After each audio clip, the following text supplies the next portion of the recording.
And here we are with Charlie Mincey and his own Moonshine car at the 43rd Annual Mountain Moonshine Festival in Dawsonville, Georgia. And Charlie, this is a 1939 Ford two-door sedan. Tell us a little bit about it. Yeah, this was a car that I preferred and to haul moonshine in. Had a flathead engine in it that Bob Flock had built, and modified engine, board stroke, 3 carburetors, a cam, you know, the whole 9 yards. And I usually have a bucket seat in them, and I can stack the moonshine from under the dash here all the way around the seat. Take the back seats out and cut the cross braces out in the back, and then you can stack it from under the dash all the way to the trunk lid.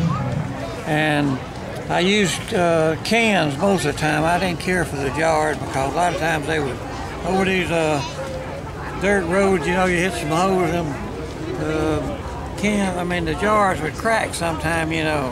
Moonshine be running off the running boards going into Atlanta, you know, and you could smell that moonshine too off of these cars. But if you stacked it right, and I always went with gallon cans, I could get 200 gallons on one of these cars. Give that to him. Might show a little bit, but I got some cans in the trunk, and I can show you the kind of cans that I hauled in.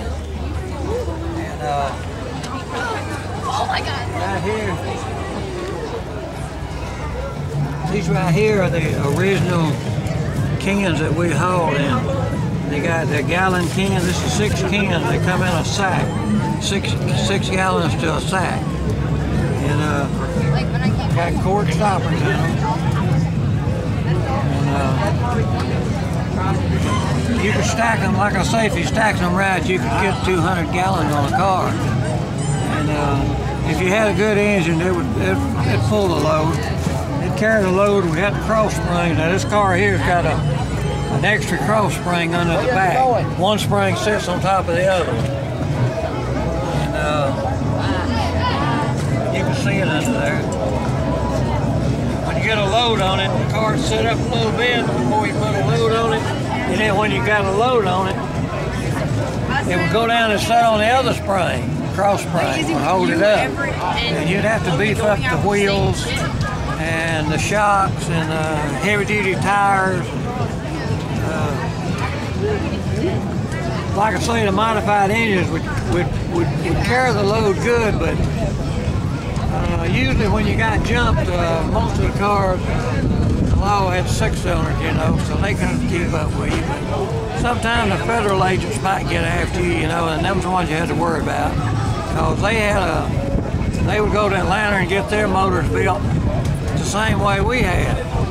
And you was a disadvantage because you had a load on, see. Then it was up to the drivers then, you know, if you got away from them. Because they give you a pretty good run for it. And, but this is a 39 Ford, and most people use 39 and 40 Fords back in them days.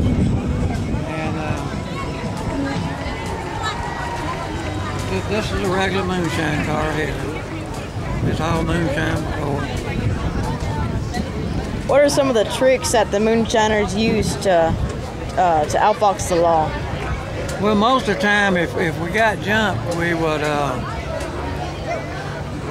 get far enough ahead. You try to take a side road because they could radio ahead and be waiting on you down the road somewhere, you know. So you need to get off. We used to trip down number 9 out of Dawsonville here. That was the famous number 9, you know, out of Dawsonville. But, try to get far enough ahead where you can cut off a side road somewhere to get away, you know, lose them.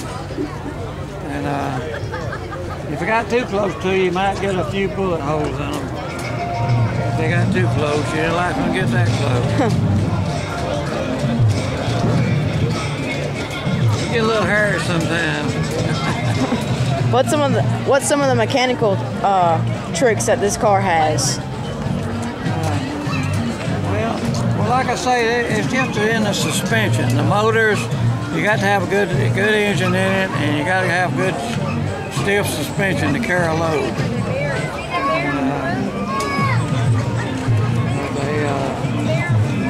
This was one of the cars that was preferred, really, in the old flathead days, was 3944.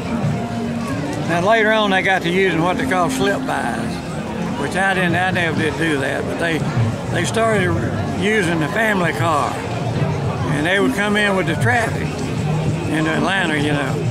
Maybe even have their wife riding with them, or their girlfriend or something, you know. You'd get by the law that way, you wouldn't think there was a moonshine car. But in my day, we'd leave Dawsonville here about 1 or 2 o'clock in the morning. There wasn't nobody be on the road except maybe you and the law. And you ever seen a set of headlights coming up behind you, you knew you had to go because you didn't know who they were. So you couldn't let them catch up with you. And we usually we'd run along about, 50, 60 miles an hour. If we got to jump, and then we'd pick up the pace. Look at it. It looks like These cars over these engines on them, they would probably run, on the open stretch, they probably run 120 miles an hour. What are some of the differences between a standard and a deluxe model? Well, the body is about the same mostly, but the grill in the front end is different, and the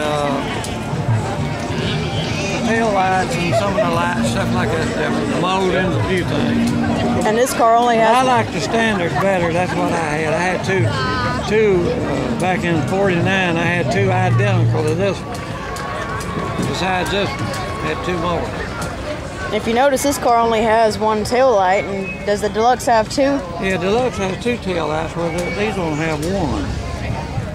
And the way we do that, we used to have headers running back, but we'd cut off the tailpipe on one side, wouldn't let it come out the back. Cause if you had 2 tailpipes coming out the back, they would know that it was usually a moonshine car, So we only had one tailpipe coming out the back. So it only had 1 tail light, 1 tailpipe, and inside it also only has 1 visor. Yes, well, the deluxe had 2 sun visors, and the standard only had 1. I got some different switches in here to run the lights different, Yeah. I can turn the lights on and off. I got blinkers on the car, where I can use blinkers. This car's got a dual overdrive rear end. They call it a Columbia rear end. It's a 2-speed rear end. And I run it in low gear unless I want to get out on the highway and really open it up. I can mash a clutch in and flip this switch right over here, and it goes into a higher gear in the rear end. And then you can get more speed. Wow. The transmission has got Lincoln gears in the transmission, so that this car it'll run about 60 miles an hour in low gear. Wow. And if you have to spin it on the road sometime, you can be running along 50, 60 miles an hour, and you can put it back in low gear, and you can spin the car around. And but that's good, to be able to do that. With those Lincoln gears, you could do that. How long have you had this car, Charlie? This particular one, I hadn't had this car but about 4 years. But this is an old moonshine car, and I don't really know. This could have been one of my original cars, and I don't really know. Huh. I'm not for sure about it. Did you? I had 2 identical to this one, and they were fixed just like this one is. So this could be one of my original cars. I'm not sure. Wow. But I do know that this is a moonshine car. Now, when you got this car, was it in this condition? No, we found this car, and the front end was off of it. And we had to put the front end back together and paint the front end because it had been laying out in the weather. And it faded out, so I painted the front end on it. I also painted this dash. This dash was a solid color like the steering wheel. And I put this wood grain on the dash, back to the original wood grain looking paint that's on it, you know, like this. Had to put it on in a 3-stage deal. I painted all the rails and the dash.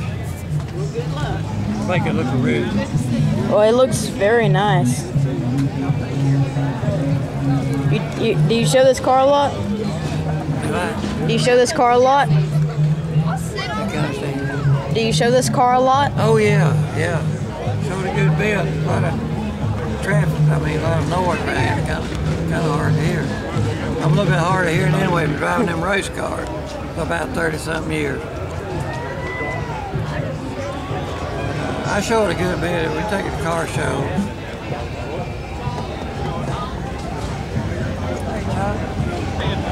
Well, thank you, Charlie. I bet you're real proud of your Moonshine car. This is just like one you used to have, so. Just like it.